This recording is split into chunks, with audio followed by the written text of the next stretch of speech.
સુરેન્દ્રનગરના દસાડામાં ડેડિયા એન્કાઉન્ટર કેસમાં નવો વળાંક સામે આવ્યો છે. એસઆઈટીની ટીમે આપેલો સી સમરી રિપોર્ટ કોર્ટે નામંજૂર કર્યો છે. સી સમરી રિપોર્ટના પુરાવામાં વિસંગતતા હોવાથી કોર્ટે અધિકારીઓની ઝાટકડી કાઢી છે અને આગામી સમયમાં એન્કાઉન્ટર કરનાર પીએસઆઈ સહિત 7 પોલીસ કર્મચારીઓને સમન્સ પાઠવવામાં આવશે. તો વર્ષ 2021માં પોલીસે હનીફ ખાન અને તેના 13 વર્ષના દીકરા મદીન ખાનનું એન્કાઉન્ટર કર્યું હતું. એન્કાઉન્ટર મુદ્દે પીએસઆઈ સહિત 7 પોલીસ કર્મચારી સામે ફરિયાદ દાખલ થઈ હતી અને ઘટનાની તપાસ માટે એસઆઈટીને પણ તપાસ સોંપાઈ હતી.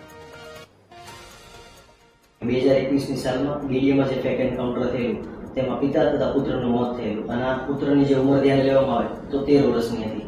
આ અનુસંધાને આ કામના ફરિયાદીએ અમને જે કેસ સોંપેલ તે 2021 થી 2025ની સાલમાં આ કામના ફરિયાદી અનેકવાર ન્યાય લેવા માટે રજૂ મળ્યા પણ તેઓને ન્યાય મળેલ નહીં. ત્યારબાદ 2025ની સાલમાં આ કામ અમે રાખેલું અને આ 2025ની સાલમાં અમે ફરિયાદી વતી જેએમએફસી કોર્ટમાં એક પિટિશન દાખલ કરી. જે પિટિશનમાં નામદાર કોર્ટે અમે ફરિયાદીની તરફેણમાં ચુકાદો આપેલો અને જે એફઆઈઆર લોન્ચ કરવાનો હુકમ દાખલ થયેલો.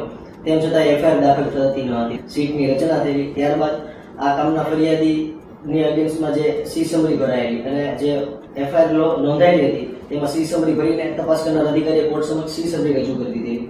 આ સી સમરીને ચેલેન્જ કરતા અમે પ્રોટેસ્ટ પિટિશન દાખલ કરેલી અને પ્રોટેસ્ટ પિટિશનમાં અમારી તરફેણનો હુકમ થયેલો અને પ્રોટેસ્ટ પિટિશન અમારી મંજૂર કરેલી અને તેઓએ દાખલ કરેલી સી સમરી એટલે કે પોલીસ અધિકારીઓ જે દાખલ કરેલી સી સમરી હતી એ નામંજૂર કરી નામદાર પાટડી કોર્ટે ખૂબ સરસ ઓર્ડર પસાર કરેલો. તેથી નામદાર પાટડી કોર્ટનો ખૂબ આભાર.